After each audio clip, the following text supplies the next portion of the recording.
1000 દાખલા. અને છોકરી ભાગી ગઈ અમારી સોસાયટીમાંથી. અને ભાગી ગયા પછી તો બાપુજીને એટેક તો ન આવ્યો, હવે બહુ એટેક નથી આવતા. ઠીક, થોડોક દુખી થઈ ગયો. હું આશ્વાસન આપવા ગયો. 4 દિવસ પછી છોકરી પાછી આવી. સાહેબ સાંભળજો, હા ને બાપા ધોમ થયો. ઓલો જે ગુસ્સો હતો ને, શું આવી છો, મારું નામ હવ શબ્દ નહોતા ચડતા. પછી કહે, હવે આવી છો, ખબરદાર પગમાં ઘરમાં પગ ન મૂકતી, અને મારું નામ બગાડી નાખ્યું, બધા ગામમાં બરબાદ કરી નાખ્યો, મારે આબરૂ કલંક લગાડી. છોકરી એના 4 વેચડાવી કે શાંતિ રાખો, હું ઘરમાં રોકાવા નથી આવી, મોબાઈલનો ચાર્જર ભૂલી ગઈ છું.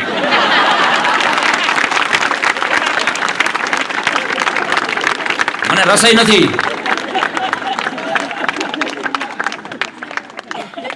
ચાર્જર લેવા આવી છું, બોલો લેવા. હાલે ગમ સબકો સુનાતે જાइए, हाले गम सबको सुनाते जाइए, शर्त ये है कि मुस्कुराते जाइए.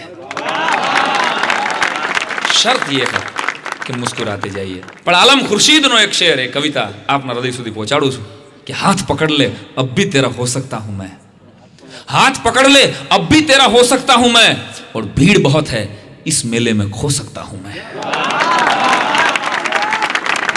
भीड़ बहुत है इस मेले में खो सकता हूं मैं, हाथ पकड़ ले अब भी तेरा हो सकता हूं मैं, भीड़ बहुत है इस मेले में खो सकता हूं मैं. અને इति આગળ કવિ લખે છે કે जानबूझकर चट्टानों से उलझा हूं मैं वरना, जानबूझकर चट्टानों से उलझा हूं मैं वरना, बहती गंगा में हाथ भी धो सकता हूं मैं, बहती गंगा में हाथ भी धो सकता हूं मैं.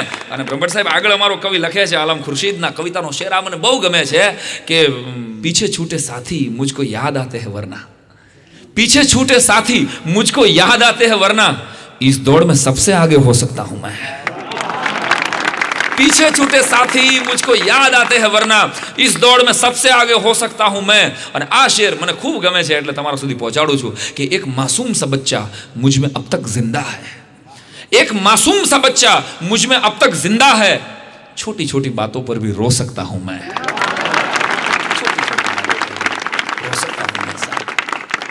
પ્રેમ વિશે બોલવા બેસું, રાતોની રાતો ટૂંકી પડે.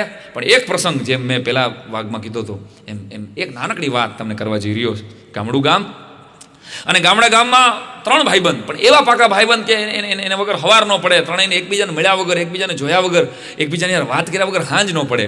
અને એવા 3 પાકા ભાઈબંધ કે મિત્ર ऐसा कीजिए जैसे शिर को बाल, काट काट के काटिए फिर भी तजे न खाल, કે મિત્ર ऐसा कीजिए જેવા કુવાના કોષ, પછાડ્યા પાણી દીએ હૃદયના આણે રોષ, એકબીજા વગર હાલે નહીં. એવા પાકા ભાઈબંધો, 3 ભાઈબંધો. અને ગામમાં એક એવી સ્વરૂપવાન છોકરી, એવી સુંદર છોકરી. છોકરીનું વર્ણન કરવા જાઓ તો અમારું લોક સાહિત્ય એમ કહે કે લંબ વેણી, લજા ઘણી, અને જેના પોચાઈ પાતળિયા, અને સર્જન હારે સર્જિયા એવા કોક કોક કામણિયા. જો લોક સાહિત્યમાં અમારો શ્રૃંગાર રસ કેવો છે કે એ છોકરી હતી કેવી, તો કે ચંદ્રમાના ચોહલા જેવું એનું કપાળ, કામદેવની પણસ જેવા કાળા ભમર એના નેણ, અને ત્રાઠી મુરગલી જેવી એની આંખ્યું, દીવાની હગ જેવું એનું નાક, શંખલા જેવી એની ડોક, અને ભૂખી સિંહણ જેવો એનો કડનો લાક, અને ભૂખી સિંહણ જેવા કડના લાકની માથે કોઈ બાળુટો, કોઈ નાનકડો નાગ ધીમો ધીમો ધીમો ધીમો આળોટા મારતો હોય એવો કમર સુધીનો એનો કેશ કલાપ, ડાબા અને જમણા હાથમાં જાણે હોનાની મશાલુમાં 5 જ્યોત હળગતી હોય એવી એની ડાબા અને જમણા હાથની આંગળીયું, જાણે પગની પાણીમાંથી કંકુની ઢગલિયું થતી આવે, અને દાડમની કડી જેવા દાંતમાંથી જરાક આમ તો મલકાટ થાય ને ત્યાં તો જાણે ફૂલડા ખરે, જાણે ઉગતો આંબો, જાણે રાણીનો કોળાંબો, જાણે હોળીની જાળ, જાણે બારવટિયાની બરછી, જાણે પૂનમનો ચંદ્રમા, એ જાણે ભાદરવાનો તડકો, નહીતર એમ કહેવા દો જાણે જૂની વાડનો ભડકો.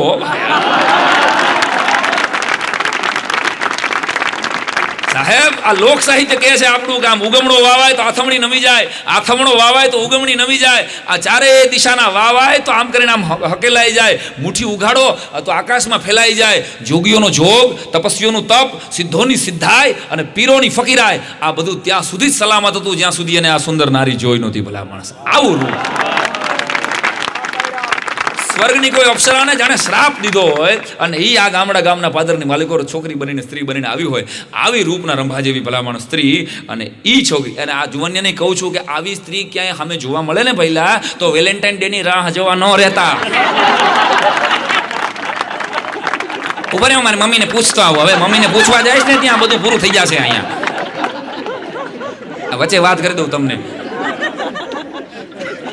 કહી દેવાય જે આમાં શું છે પહેલા 99% હિંમતમાં જ ખર્ચી નાખવાના છે. પ્રેમ ખાલી 1% કરવાનો છે ભાઈ.